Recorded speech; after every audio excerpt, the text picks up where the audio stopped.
Ladies and gentlemen, welcome to this 13th lecture on 3D coordinate systems. Today we will look at the evaluation of the estimated parameters. We have uncertain input, and so we want to know how is the uncertainty of the output. What we want to do is the following. We want to find out whether we are able to characterize the accuracy of the input data. That means we may have made errors there, so we might try to update this information. And of course, we would like to know the uncertainty of the output data. The second is our implementation. The realization in code may be uncertain. That means we may have made programming errors or conceptual errors or whatever, and we would like to check whether this implementation is actually doing what it should. And then, of course, finally, we want to look into the equations for the estimated parameters of a 3D similarity. So let's start with the uncertainty of the estimated parameters. This is a general problem in estimation theory, and in our context, we have a nonlinear Gauss-Markov model, where it is certainly very difficult to transfer the probability distribution of our input data through these highly nonlinear process to the final estimates. So what we do is we assume that the uncertainty of our given data is small compared with the size of the data. That means 1%, 1 per mil, 1 pixel is already very good compared with the focal length, which might be 1,000 pixels. So we assume that if we characterize the uncertainty of our estimates in the linear substitute model, we are able to transfer this uncertainty to the nonlinear model. We have to check this. Now, how does this look like? So if we have the estimated parameters in the linear model, I just skipped all these deltas, we assume that the input covariance matrix is some approximate covariance matrix of our observations. So therefore we have this A in the upper right superscript. And the estimates which we obtain given this assumption about our observed data is the inverse normal equation matrix multiplied with the right-hand side.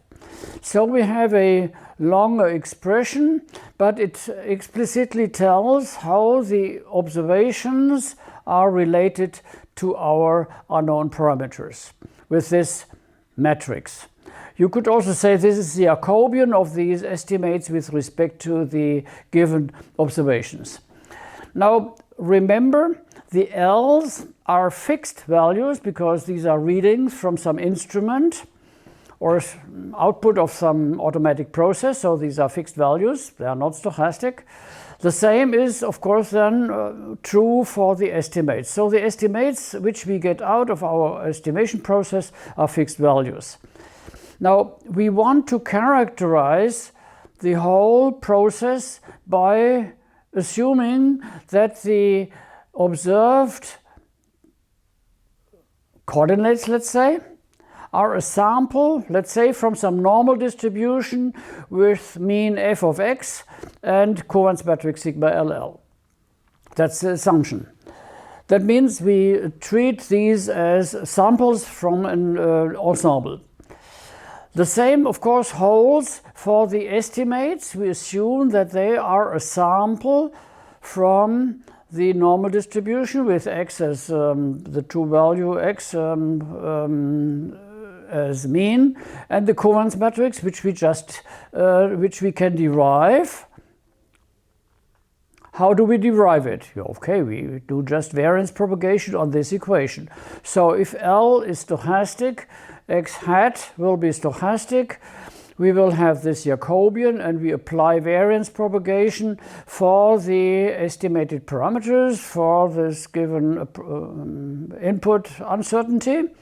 And this is nothing else than the Jacobian multiplied with the covariance matrix of the observations.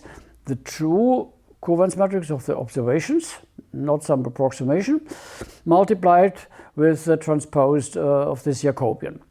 If we write that out, we get a horribly long expression. So we have here the Jacobian until here. The right-hand part here is the transposed. And in the middle, you see here the covariance matrix of our observations, which we assume we could know.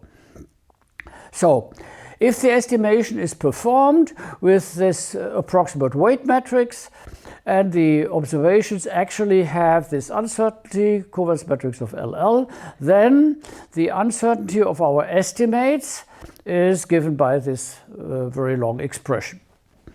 Now, we usually make some simplifications. We discuss two of those assumptions. Both are quite important and interesting. So the first one is, let's assume we have a good idea how the covariance matrix of the observations are, and we actually take the inverse of this covariance matrix as our weight matrix.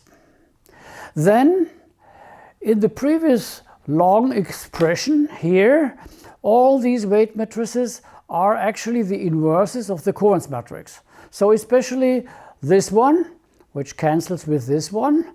Now we are left with A, W, A, which cancels with this inverse, and we are left with this expression. So actually we get the covariance matrix of the estimated parameters under the assumption that we use the inverse of the most likely covariance matrix for our estimation. We arrive at the result that this covariance matrix is nothing else than the inverse of the normal equation matrix. Now this is very important because usually we think the normal equations are just for solving a linear equation system, for getting our estimates, but actually we see that the inverse of this matrix can help us understanding the uncertainty of our parameters. That means if you have any algorithm which uses some Gaussian elimination or builds up a normal equation, you just have to invert this matrix, which is not a real big problem. The time which you need for inverting is about 2 times more than the solution as such. The second assumption is that we just say the weight matrix, which we assume in our estimation, is the unit matrix. That means we actually do simple least squares. We minimize the sum of the squared residuals. That means this long matrix reduces to A transposed A power minus 1 times A transposed, which is this Jacobian. This is the Jacobian transposed, and we have here the covariance matrix of our observations, which we assume that we have a good idea of. Why is this important? Let's assume you perform a simple least squares for solving your parameters. Then you, even in this case, though you have no idea about the covariance matrix during the estimation, you can derive the covariance matrix of these estimates based on some plausible assumption about the covariance matrix of the observations. This also is useful if you have, for instance, direct solutions which don't take the covariance matrix of the data into account in some way. For instance, if you have some direct solution using some algebraic means, usually the covariance information is not used, and that means also for such direct solutions you can derive the covariance matrix of the estimated parameters. This is very important because this can be applied in very many situations. Let's have a look at an example. We take the mean of two numbers, A and B, and compare it with the weighted mean. So A, let's say, is 0 and B is 1. So you have here the axis for the A and B and for the estimated mean. and we assume that A and B have different standard deviations. A has a standard deviation of some standard deviation sigma 0 divided by a variable parameter k square root, and B is larger than sigma 0 by this value. So the ratio between sigma B and sigma A is k. So we have here k, the ratio of sigma B divided by sigma A. Now, what I plotted here is the arithmetic mean. Of course, the arithmetic mean, where you assume that both values have the same weight, is always 0.5. So it's this thick blue line. Now, we look at the weighted mean. The weighted mean says if k is large, that means sigma B is much larger than sigma A. A has a much larger weight, so in this case we obtain a value close to A. And if sigma B is very precise, small, that means very precise, we get a value close to B equals 1. So here in the range between an eighth and 8. So for instance, if we have the ratio of the two standard deviations is 2, which is not a very big number, so we just have two measurements where the standard deviations vary, differ by a factor 2, then we obtain the following situation. The sigma B is, let's say, 2, the sigma A is 1. The weights are 1 over the variances. That means the weight of B is a fourth, and the weight of A is 1. That means we have a separation between a partitioning of the range between 0 and 1, such that we have here 4 times and here 1 times the partitioning, and that means we obtain a weighted mean of 0.2. 0.8 versus 0.2 is the weight ratio. So that means already for a ratio of 2 for the standard deviations, we get a significant deviation from the arithmetic mean, which is very interesting. And what you see here as the dashed blue curve is the predicted accuracy of the arithmetic mean if you know that the standard deviations of A and B actually are not the same. So what we have found is that the arithmetic mean, except that both values have the same weight or the same standard deviation, is generally incorrect and maybe dramatically incorrect. The actual uncertainty increases with the deviation from the ratio 1 of the two standard deviations. And on the other hand, if we take the weighted mean, we see that the weighted mean actually is dramatically changing depending on the ratio of the two standard deviations, and is slightly decreasing if the standard deviation ratio is far from 1. So this is quite interesting, which shows that it might be useful to think about the standard deviations of our observations if we have to expect that the ratios of the standard deviation is larger than 2 or more, even more. Let's do the same thing in 2D. So we have 2 points, this one and this one.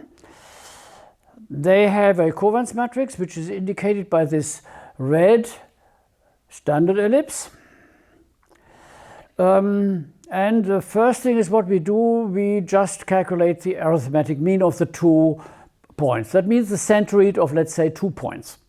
So we just connect these 2 points, go to the middle, and get this estimate for the arithmetic mean. So this is very straightforward, and we would not expect anything else.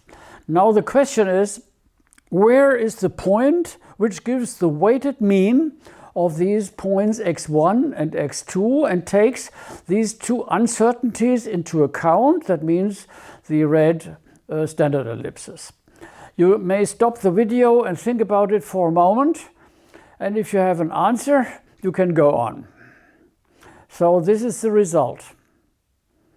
Aha, the estimated mean sits quite far off from the arithmetic mean. Not at all on the straight line, and not even close. Why is that so? Actually, the weighted mean takes into account that the point, the mean, is allowed to move in this direction much more than in this direction. The same here. It may be moving in this direction much more than in this direction. That means it's much better to choose this point than another point to have the optimal estimate. If the uncertainty in the length would be infinity, that means we would have here parallel lines, two parallel lines. That means we have only an uncertainty here across this direction, and the same here. We would actually obtain the intersection point. This is very interesting because it shows that the intuition where the mean is of 2 points in the plane really depends on the assumed covariance matrices. And I showed you in a previous lecture that the covariances of measured points may have quite elongated uncertainty ellipses. Of course, the uncertainty of the mean is different than this round circle because we have a higher uncertainty in the horizontal than in the vertical direction. So this is also derivable from the equations which we did before. And if you now generalize this to 5 points, I showed you some figures with 5 points. These are these 5 points with the red ellipses. And if we take the arithmetic mean, we arrive here. If we take the weighted centroid of these 5 points, we arrive here. So the two centroids really differ.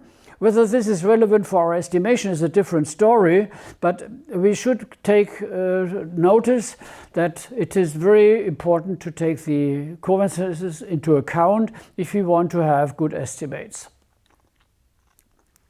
So this was the general discussion about what the estimation theory leads us to. So we now discuss what is called the variance factor. Up to now, we assumed that the uncertainty of the input data is characterized by the covariance matrix sigma LL. Now, if you look what the estimates actually does, is that if you multiply this covariance matrix with some factor mu, here and here, then because you have here the inverse, this factor cancels. So if you have here mu divided by mu, so the estimates are independent on some arbitrary scaling. So however you scale sigma LL, the result for the estimates will be the same. So you could argue, maybe I know the covariance matrix of the observations, but only up to some factor, which is called the variance factor. So let's assume that we say the real covariance matrix is given by some approximate covariance matrix sigma LLA multiplied with this variance factor. Of course, hopefully we assume quite good values, so sigma 0 should be close to 1, but this needs not be the case. And the question now is, of course, if we start with this covariance matrix, with this approximate covariance matrix, is it possible from our estimation process to derive this variance factor? That means, can we estimate it? Do we find a good estimate for this variance factor? And this is really the case, which would mean that we can say we assume something for the uncertainty of the data and put this into a covariance matrix sigma LLA. Then we estimate the variance factor and we get an improved estimate for our observations. So let's start with the following observation. We take the weighted sum of the squared residuals, which is our optimization function. Now, instead of having only sigma LL in here, we say it's sigma 0 squared which is unknown, multiplied with sigma A inverse. So this is nothing else than what we did before. And now we try to evaluate what is the expectation of this optimization value, omega. Why should we take the expectation? Yeah, actually our residuals are random variables. If we talk about the observation process as such, that means we can talk about the expectation of omega. So the expectation of omega is the expectation of this quadratic form. And now you see what we can do. This is a factor which is fixed. We can put this out. Then we have here a quadratic form where we know that we can resort the factors. So we put this V transposed on the other side. So we get here V transposed, which is here. The sigma LLA is a fixed matrix, so we can have that here, and we know that the trace of such a quadratic form is the same as the trace of the product of this matrix with the dyadic product of V and V transposed, and E is a linear operator, so we can put that in here. Now, what does that mean?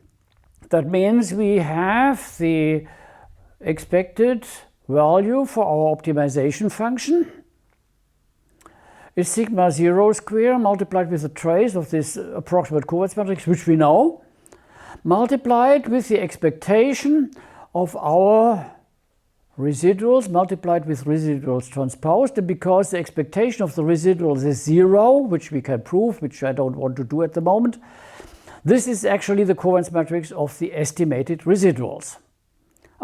Okay. So this is sigma multiplied with the trace of the given covariance matrix multiplied with the covariance matrix of the estimated residuals, of course in all cases with the A, because we don't know anything else. And now we can show, I will do this in 2 slides later, that the trace of this matrix is nothing else than the difference between our observed entities, n, the number of our observations, minus u, the number of unknown parameters. So if we have a 3D similarity, this would be 3 times I, that means 3 times the number of points, minus 7. This difference is called the redundancy of the system. And of course, we need more observations than unknowns in order to be able to solve our problem. That means R should be a number 0 or positive. So generally, we have R a larger number. That means if we put that together, we see that the expectation of our quadratic form, the square sum of the residuals, the optimization function, is nothing else than this R, which we know, multiplied with the variance factor. Okay? What do we get? If we put in our estimates from our estimation process, we get an estimated omega, and that means we can solve for the variance factor. That means the estimated variance factor is nothing else than the optimization function evaluated at the estimated parameters divided by the redundancy. Or written differently, it's the weighted sum of the squares of the residuals, taking the inverse covariance matrix approximate as weight matrix, or this way. So the optimization function is not just an optimization function. It's actually telling us the variance factor with which we have to multiply our assumed covariance matrix in order to get a better estimate. So the weighted sum of the residuals is very useful. So, for instance, we start with the uncertainty of the observations with some assumption, approximate, and we multiply it with this estimated factor, and we get a better estimate for the observations.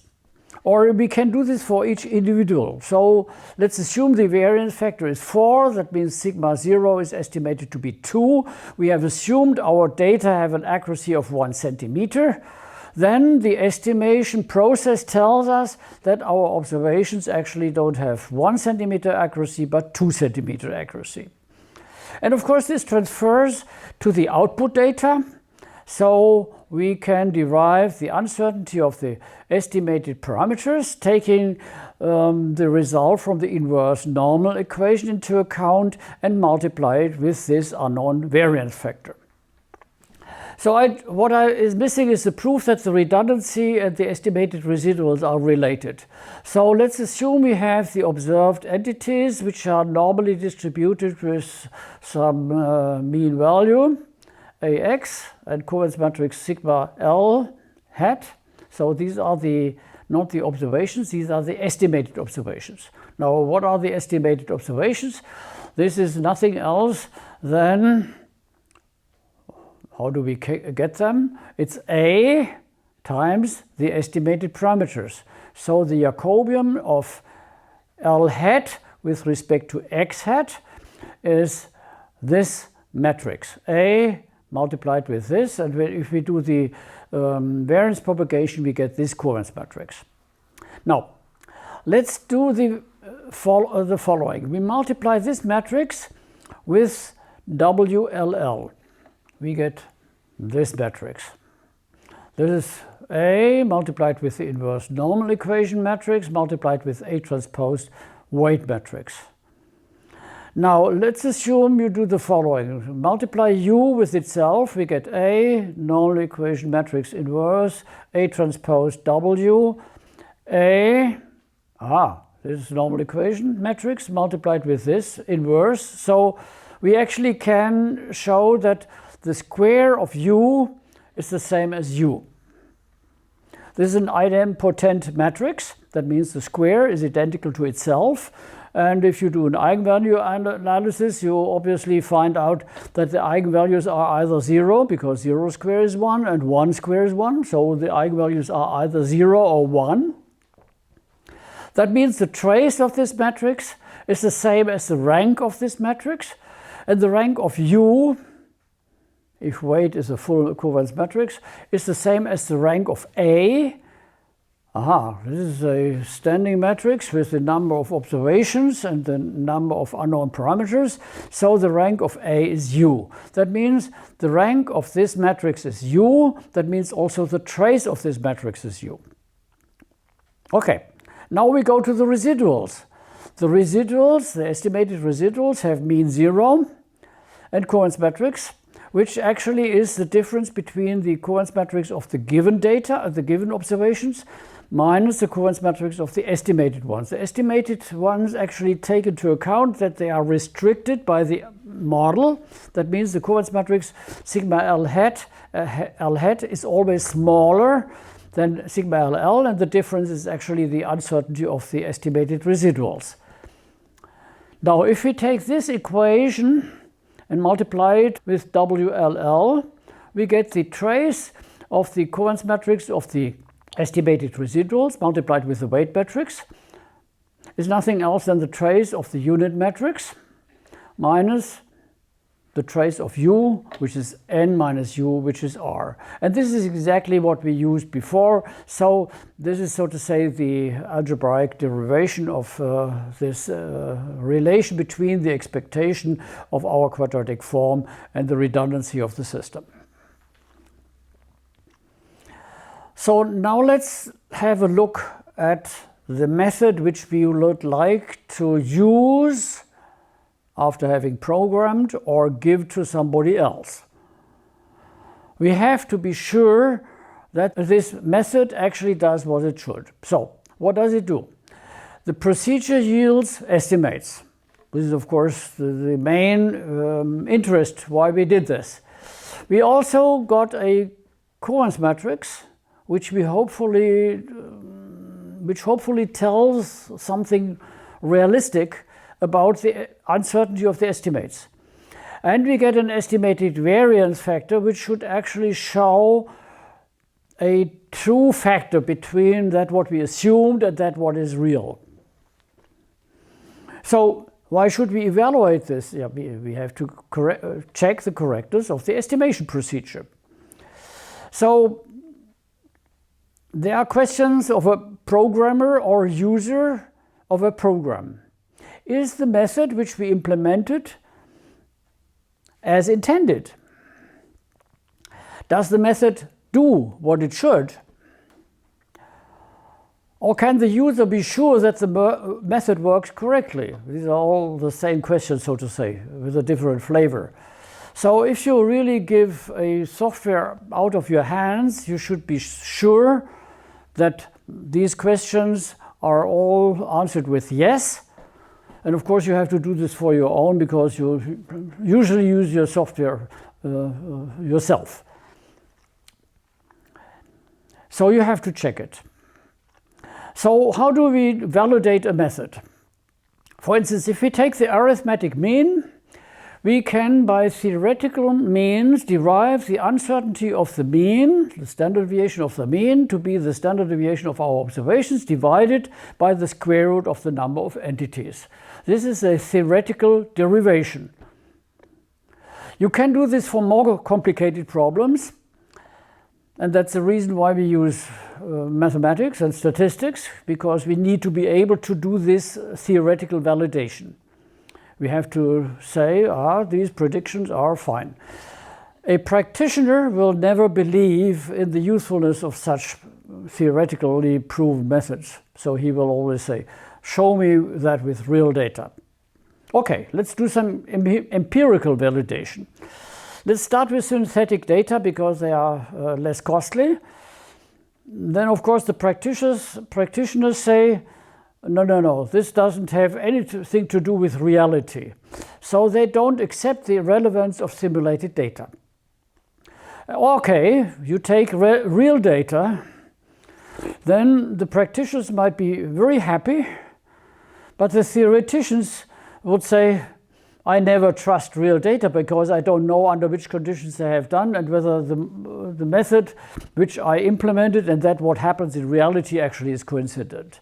So you have a real problem in doing evaluation, and you should be aware for which purposes you use this. So the theoretical validation is actually to get an insight. The synthetic data, which we will come back to immediately, is actually showing that what you intend and that what you get is the same, because you have the generated data and the result from your estimate in your hands. And then, of course, you have to check whether the real data actually fulfill your model, which is then the whole story of statistical testing. So what does a method, an estimation method, look like? Here, let's assume we have the Gauss-Markov model. We start with some observations, and we have some covariance matrix, and the method leads to estimates, a covariance matrix of the estimates, and some estimated variance factor. And intuitively would say the estimated noise level, this variance factor, should be 1. We should have good estimates for the observations, because if we actually have this as input, then the estimated noise level really should be 1. Then, of course, the theoretical covariance matrix, which we get here, which only depends on the design matrix, that means of your nonlinear function, and the covariance matrix, not on your observations, it should be correct, whatever this means. And then the bias of the estimates, that means the mean of the estimated value, there should be no systematic errors introduced by your estimation. So the difference between the estimate and the true values, which you know if you do simulations, there should be 0. So this is the program, and we have to look how we do this. So let's have a look back. What type of covariance matrices we have. We have the theoretical or predicted covariance matrix. That's an internal prediction of the uncertainty of our estimation. So we rely on our functional model and the Jacobian and the covariance matrix of our observations, and can predict how accurate would be the uncertainty parameters if we perform our estimation. Then we have empirical covariance matrices, which take the data which take data into account in some way. If we only have one sample, that means we have one set of observations, we only have the estimated variance factor here. So we could say the estimated covariance matrix of the estimated parameters is the estimated variance factor multiplied with the inverse normal equation matrix. And there you see that the uncertainty of the parameters increases with the uncertainty, the variance factor. So if you have an approximate covariance matrix and you multiply it with 2, the resultant uncertainty of the parameters will also have to be multiplied with 2. So this is what you expect. Many authors repeat this, and so they let their system run with different noise levels and show that the uncertainty of the result actually linearly increases with the noise level of the given data, which can be expected to be true. If there are deviations which are significant, then one actually should have a look into the data. And if you have actually k samples, let's say 100 samples for your estimated 7 parameters, you actually can use these k, let's say 100 estimates, 7 vectors, and derive an empirical covariance matrix of these estimated parameters. And this, of course, is also external. This is external because this is not an internal evaluation of the data, whereas this one is internal of the system. So this just you can do with any black box which you have. So you put some data in, vary their noise, estimate the parameters, and get the varying parameters, and can derive the covariance matrix of these parameters. So you have a possibility to get the uncertainty of a system, of an estimation method, where you even have no idea how it actually works internally. So how would the checking of a program could look like? So let's do the following. We take real data, perform the estimation, and take the fitted values as true values. So we take the fitted values for x hat, as true values for our analysis.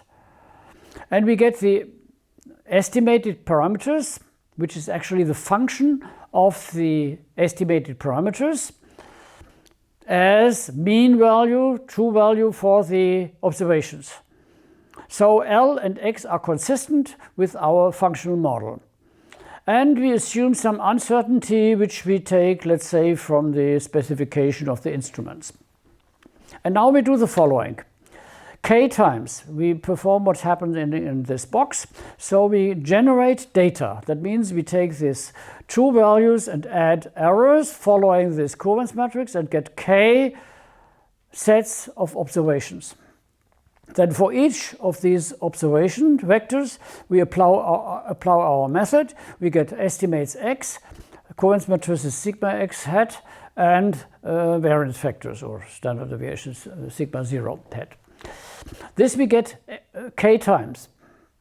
And from those, we can, for instance, do the following.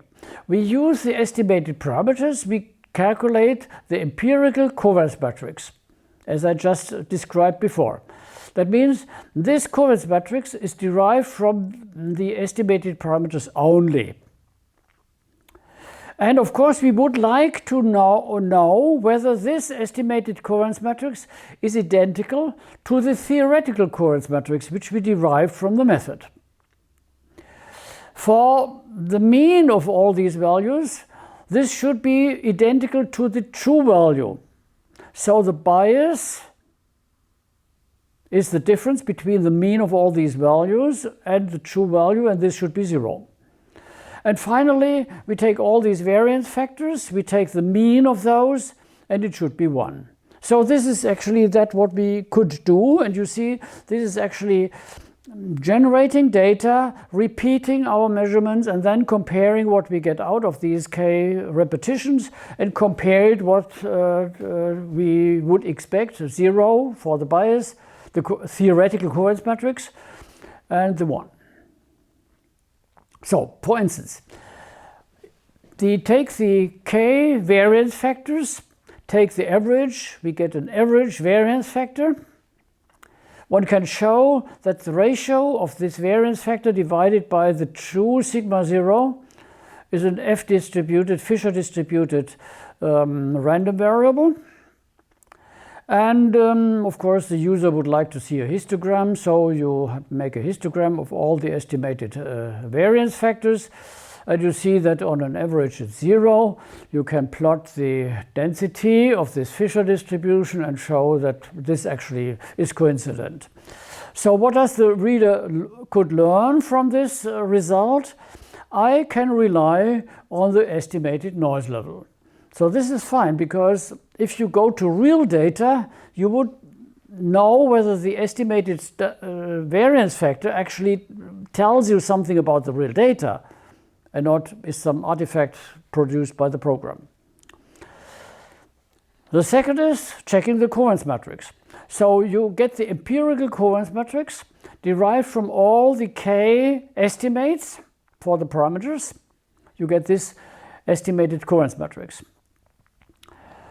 The derivation, the following is a little bit complicated, so I just give you the result. There is a chi-square distributed random variable which depends on this covariance matrix, which is intended to compare it with the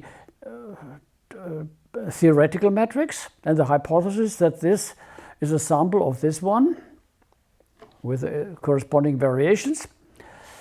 And you have to give the number of samples and the number of parameters, and then this chi-square distributed this random variable has u multiplied with u plus 1/2 degrees of freedom.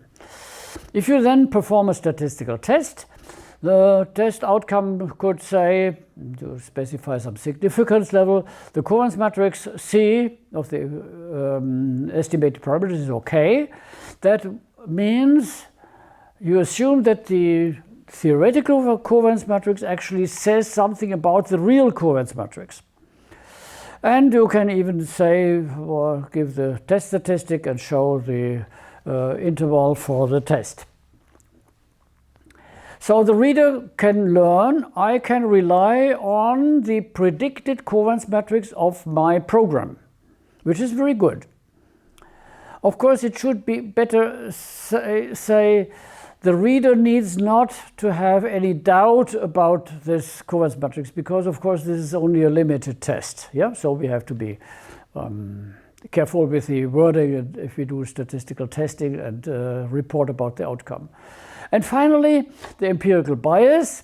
So we take all the estimates, subtract the true value, take the mean, and then we get a test statistic, which is looks very much like a Mahalan-Rubis distance, which is chi-square distributed, again with u degrees of freedom. And we could say the mean of the parameters is okay. We can report the test statistic and the threshold. And the reader may learn the method has not shown to introduce systematic errors, which is very fine, because then this is a good argument to use the method. So if you perform all these three tests, you have a certain possibility to believe that the method works as you want. This is extremely useful. I used this test in the last few years regularly when programming an estimation, and it was always the case that if one of these tests fired, there was some error in the program or in the thinking. So it checks actually three parts. It checks whether the simulation is correct, it checks whether the estimation is correct, and it checks whether the way of checking is correct. So you actually have a redundancy in the system. You actually 3 times do something similar. Here you simulate according to your model, here you estimate according to your model, and here you check according to your model. That means because these 3 need to actually, any error in the simulation, the estimation, or the checking may make the test fail. Therefore, these tests are really sensitive. But the simulation and the checking as such is much less work than making the estimation run. So it's a useful overhead for getting reliable software. It's even sensitive to errors with very small effects.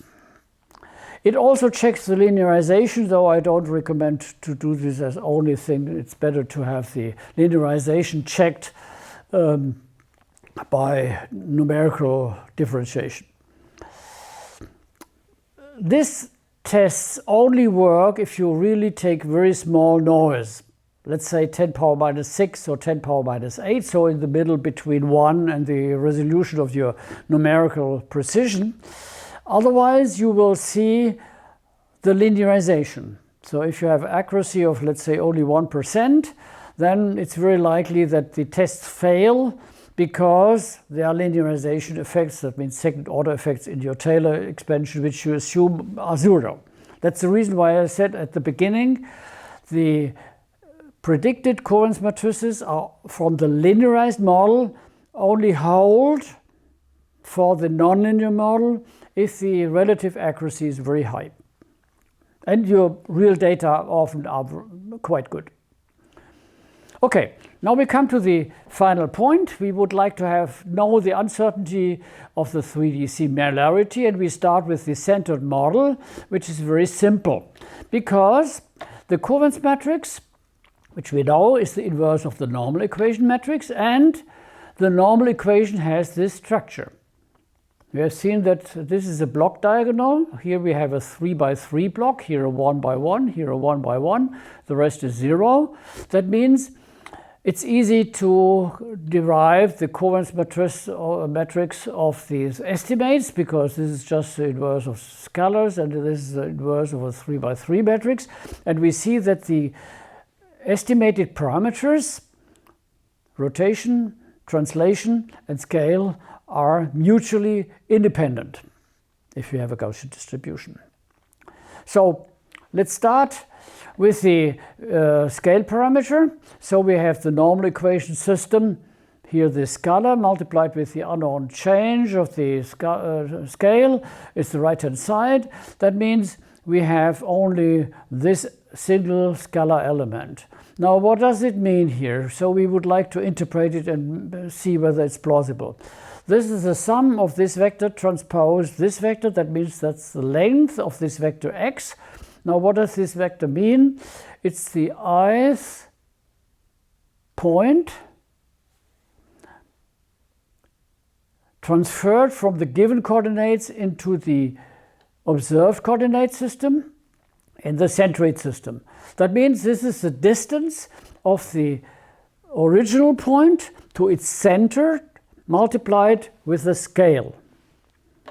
So this is quite interesting. So the weighted average distance to the centroid is that what stands here. So this is the average square distance. This is, if we have the weights always 1, we just take the mean of the square distances. And then we just say the covariance matrix is this element inverse. So it's the covariance matrix of the estimated scale factor, the variance, is 1 over this distance square multiplied with 1 over the sum of the weights. Or if we have all the weights the same, it's the standard deviation of our given coordinates divided by the average distance squared multiplied with 1 over the number of points. That means the larger the distance of the points to the centroid are, the better we get this scale. This is very plausible if we have a certain standard deviation. The more points we have, the better the estimate for the scale parameter is. So this result is very plausible in the sense that if we have this awkward expression here, we see that it leads to a quite intuitive result. Now we go to the rotation. So we have to take the upper left submatrix. So this is a 3 by 3 matrix inverted, or this expression inverted. And we have here the covariance matrix of our rotation parameters. What stands here? there's done the sum of the squares of y and x, z, of x and z square and x square and y square. If you remember physics, this is nothing else, this matrix here, than the moment matrix of the points.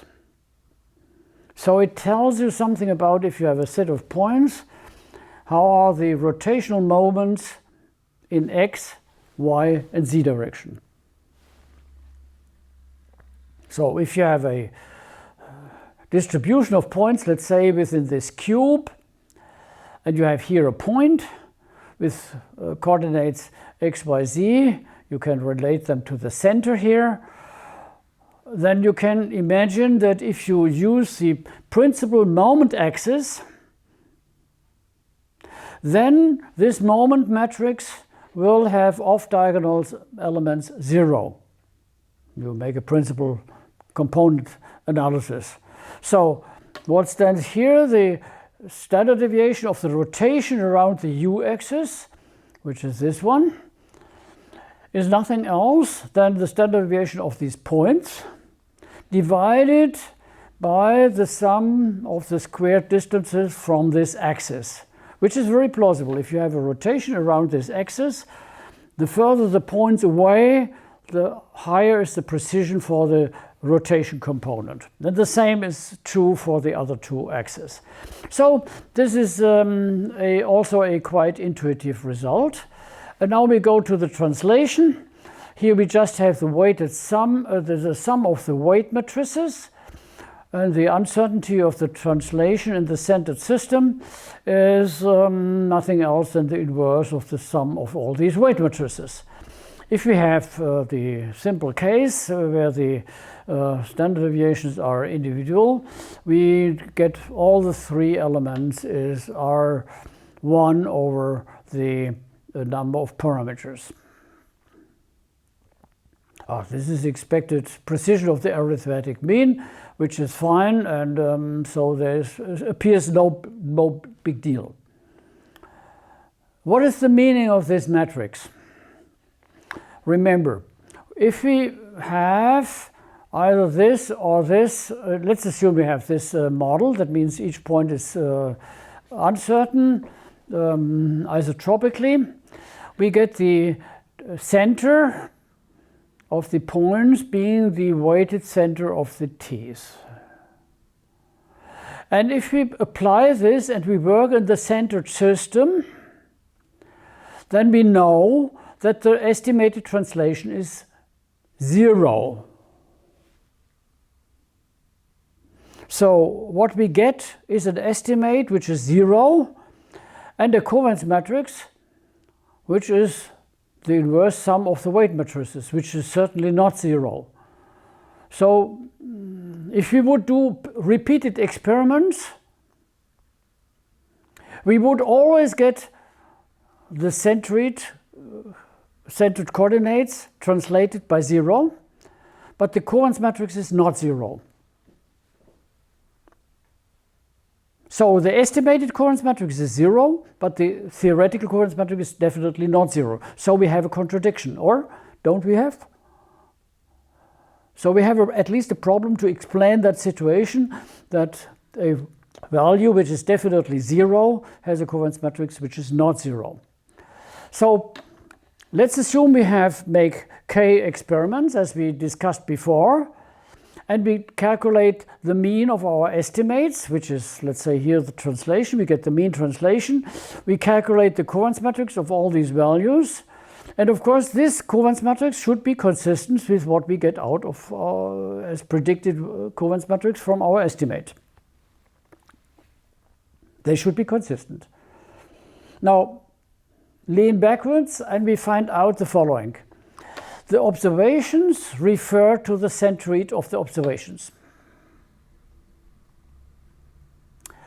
Now, the centroid varies in each experiment. That means if we have the same mean values for our observations, we add noise, we get a certain centroid. If we add different noise, we get a different centroid. So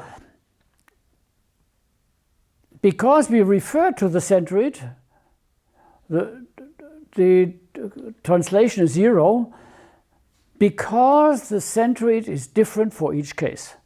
So if we would fix the centroid for all the k experiments and would always take the same centroid, not individually, that individual estimates for this translation would vary. They would not be 0 because the centroid is for each case at a different place and not at that place where we chose it before. That means then the simulation could be used to check the covariance matrix. So this is a little bit tricky to perceive because we have this trouble between the 0 and the covariance matrix being not 0. Okay, now we go to the original model, and we now, after all this discussion, we see it's not very complicated anymore. We have the original model, which is our observed coordinates, plus the corrections. It's the translation plus scale multiplied with rotation and the given coordinates. Now the centered model is nothing else than we subtract the centroids of the given data and here of the given data and here the observed data. And you see that the scale parameter is the same. So in the centered model, lambda and lambda c are the same, and r and rc are the same. But we get a different translation in the centered model. So we have the following relation. The rotation estimate in the original model is identical to the rotation vector in the centered model. The translation in the original model, is the translation in the centered system plus the center of the given observed coordinates minus lambda r centroid of the given coordinates. So we have this relation, and we have the scale parameter in the original model is the same as in the centered model. Now I have underlined all these entities which are actually random. So we want to specify the uncertainty of our observation process and estimation process. So the rotation parameters are uncertain, the translation parameters are uncertain. So here this lambda and r is also uncertain. And we have here the uncertainty. And now we can just write down the differential relation between the given coordinates and the between the original parameters and those in the centroid. So we have here the changes in the centered model, and we would like to have the changes, the differentials in the original model. And now we see that the relation is very simple. We get here unit matrix as Jacobian. The same for the lambda, there's 1. And then we have to take the Jacobian of this expression. That means the Jacobian of t with respect to the translation in the centered model, the scale in the centered model, and the rotation in the centered model, which actually are these Jacobians. So for instance, if we take the lambda, we have to multiply it with 1 plus delta lambda. So we have delta lambda multiplied with this expression. So with the minus sign, so it's minus lambda r applied on the centroid of the given coordinates. This is this expression, and the same for the rotation. And now we are done, because if we know the covariance matrix of this, which is the 3 by 3 covariance matrix of the rotation, the translation, and the scale, they are independent, which we just derived, and we apply this Jacobian, we can derive by variance propagation the uncertainty of the estimated rotation, translation, and scale. And we will, of course, because these elements are not zero in general, we will have a full covariance matrix. So this finalizes the estimation of our similarity, and we have seen that we can derive the covariance matrix of the final estimates of in the original model in this manner, and also look into the uncertainty of our other parameters. So this lecture showed that the covariance matrix of the estimates is nothing else than the inverse of the normal equation matrix in the first instance, except for the variance factor. The model can be extended easily with the variance factor. I just want to mention that you can also have variance factors for different sections of observations. So for instance, if you have coordinates, or you have pixels, or you have angles, or other measurements, you can have individual variance factors for the different groups of observations. There are methods for it. We had a look into how to prove the validity of the estimation method. That means actually checking the implementation. The variance factor should be close to 1. The theoretical and predicted covariance matrix should be confirmed by some simulation. And the bias of the estimate should be small. That means we have here 3 tests, which if they pass, we can be quite happy about the implementation and can say, okay, we can stop here. And we had looked at the evaluation of the 3D similarity, and we looked into the accuracy of the similarity parameters for the simplified model. And remember, we can use this result for characterizing the direct solution. So we can use this result from here as the uncertainty of the estimate with a direct solution if we have the proper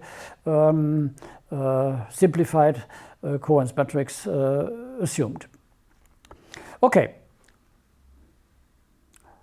The next lecture will be our final lecture. It will be about outlier detection, because up to now we assumed that all the data are clean. And of course, in practice, we have to expect outliers, and we have to have a look into how to find these outliers before we actually perform all this estimation which we discussed before. Thank you very much.